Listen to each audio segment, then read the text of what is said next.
Welcome back to Upper Michigan today. So Robert, we are going to preview the Calumet, one of your projects from the Calumet Theatre. Can you give a little brief, overview of what people are going to see? Sure, yeah. So this is a snippet from the end part of the video.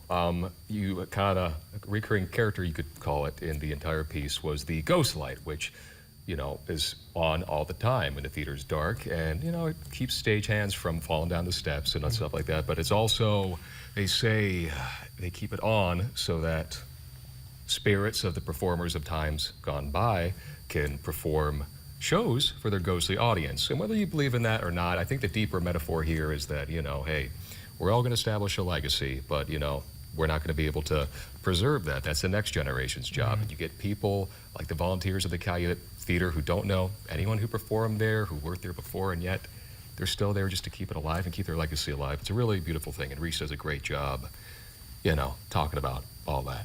Beautiful. Well, let's get right into it.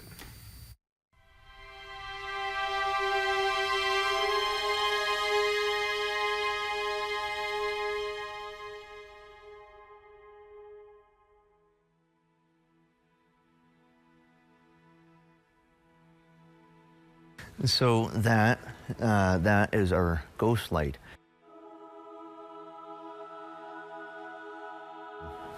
Depending on who you talk to, it has different uses. It can either be used to prevent stagehands from falling off the stage when the theater's dark. Our use for it is that we use it as a symbol that the ghosts are always here watching. Our primary use for it is so that when we go home at the end of the day, the ghosts have a light to perform shows for their ghostly audience themselves. And so the story goes is that Madame Helena Modjeska is our resident spirit. And what that means essentially is that she is the patron saint of the theater, and she haunts the theater to this day.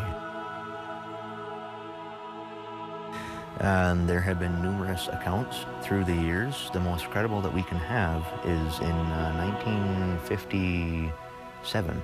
1957, we had an actress named Addis Lane who was performing The Taming of the Shrew on stage, which was supposedly Madame's favorite play, although she never got to perform it. So the story goes is that she was on stage performing a soliloquy, which is essentially when you're delivering a powerful monologue and you're the only person on stage.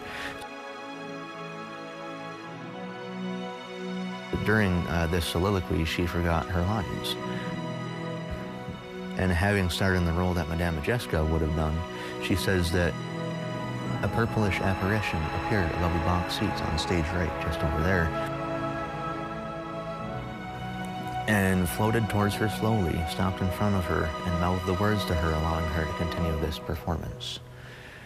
I have never experienced such a thing in this theater, but I have heard some paranormal things when I was the only person in the theater, and so I try to return the favor when it's nighttime.